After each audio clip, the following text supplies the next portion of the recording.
Hey everyone, it's Mari. I'm back again today for the Vicki Boutin design team, and I have another 12 by 12 layout here with the Storyteller collection. And there you can just see the project. I'm going to take you through the process, and I'm going to start off here with some of the Vicki Boutin Foundations paper and art crayons.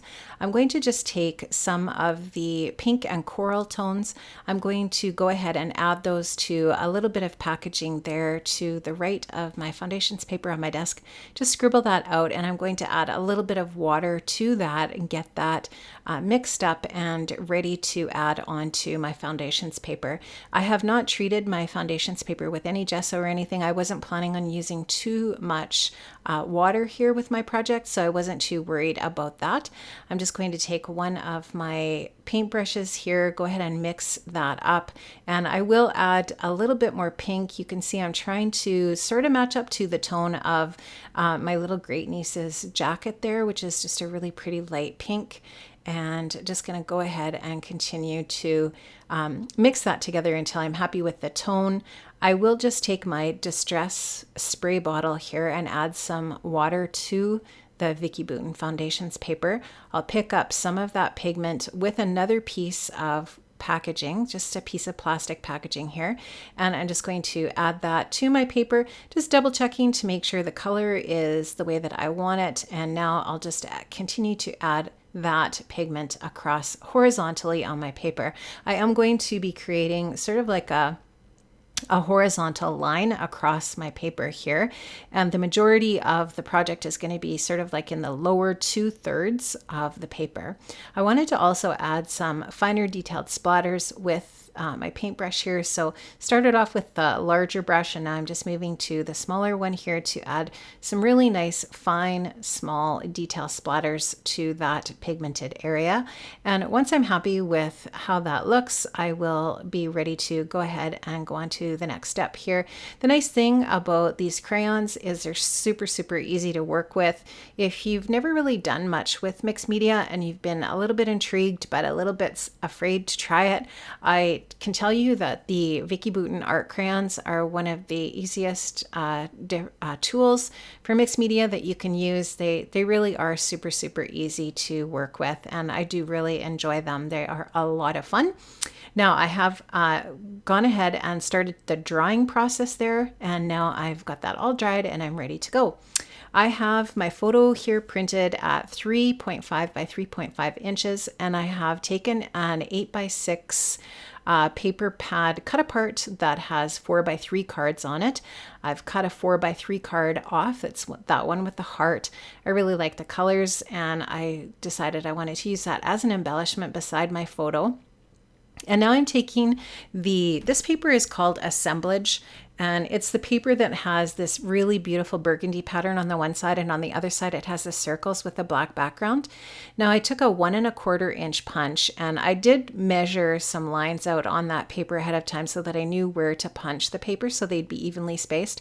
But I punched out 3 circles, and now I'm just distressing that, and I'm going to use that kind of like an embellishment above my photograph here. I am also going to round the corners on that paper, and when it's all finished, it will be just a nice embellishment above my photograph.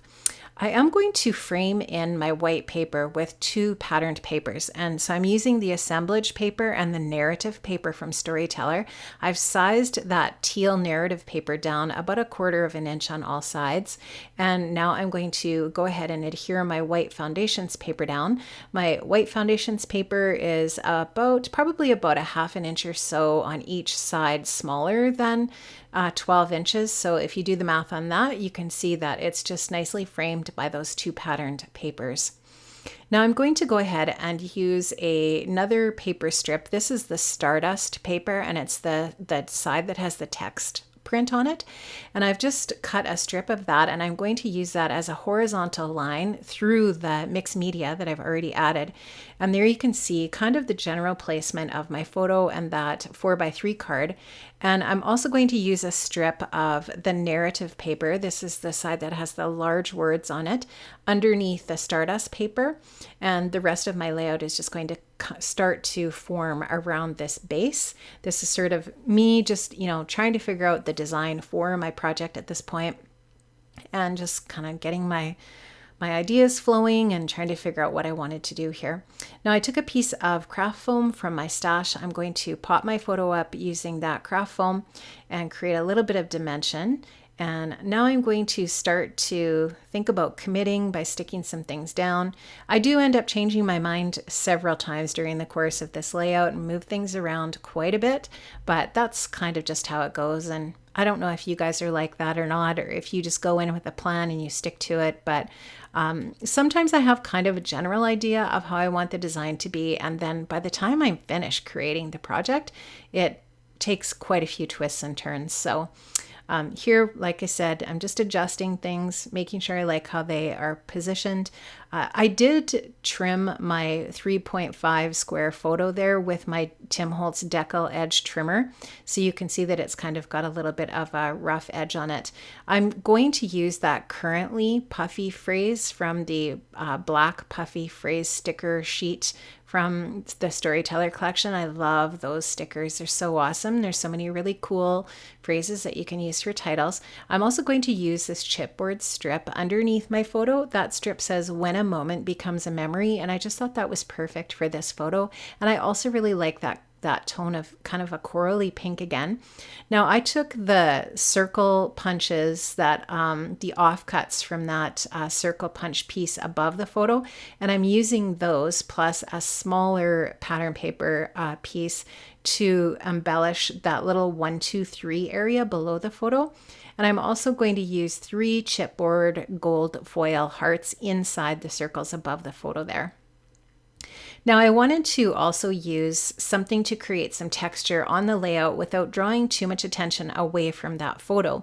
So I'm going to take some white paste and I'm going to run it through one of the Vicki Boutin Storyteller stencils. This one kind of reminds me of Shattered Glass, but I really like it because it kind of has like a little bit of a wintry feel to it as well. And so I thought one way to add more interest to the layout and texture in that white area would be to put some white texture paste through a stencil. I really like using this technique on layouts that have a white background. I've done this lots of times. I just feel like it's a really cool and easy way to create some interest on your layout without, being too much and too bold. So now that that's all dry, I'm going to start doing a few other little embellishments. This is a cardstock sticker from the sticker sheets. Love those hearts. I think they're super cool. And this just fits perfectly over top of that heart area on that 4x3 card. So I just popped that up on some adhesive and stuck that down. I'm going to take my paper distressing tool here and I am going to put that Matho card behind the photo. I just like that craft. I think it's just nice and neutral. And I'm going to start to build some layers on my photo mat because at this point it's pretty the photo mat area is really uninteresting. Like I haven't done anything to it yet. So I wanted to grab some of the embellishments from the die cut packs. Now Storyteller has 2 coordinating die cut packs. I think one has 50 pieces and the other has 40. And these, I have to tell you, I buy these with absolutely every one of Vicki's collections because they are just absolutely so full of so many different fun pieces. And I have a lot of fun here picking some out for my project today. Some of these pieces that I am using are pieces that were left from other projects. So sometimes I'll just, I'll cut an embellishment in half like this ticket here and only use part of it if it's just a little bit of it is going to be sticking out. And that way you can sort of like use your embellishments up and make use of them in the best way. I did pop that little yellow ticket up on some foam adhesive. And also you can see I added a little bit of washi tape between the photo and that chipboard piece right underneath the photo. And I'm also going to pop up that little birdie there on some foam adhesive. I'm grabbing some stickers now. This one is from the cardstock sticker sheet and it says Living the Dream. And it's the perfect tone of pink to go along with all of the other tones that are part of that sort of like pink color family in the project. I am going to add a little tab sticker from the sticker book collection, I guess you would say. Like there's a sticker book pack that's part of the collection that has so many stickers in it. It's so great. And I love this little tab that says details on it.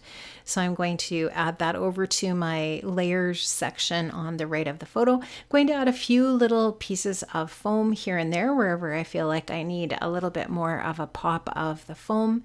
And so I'm going to add that to just some of the different areas here. I still have not stuck my photograph down. I will do that here in a bit.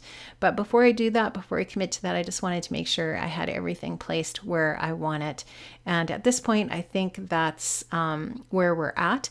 I just wanted to point out with those numbers at the bottom, I did put a phrase sticker beside each one of the numbers. So the number 1 has the phrase sticker laugh beside it. The number 2 has play, and the number 3 has joy. So I wanted to add a plus sign between 1 and 2 and an equal sign between 2 and 3.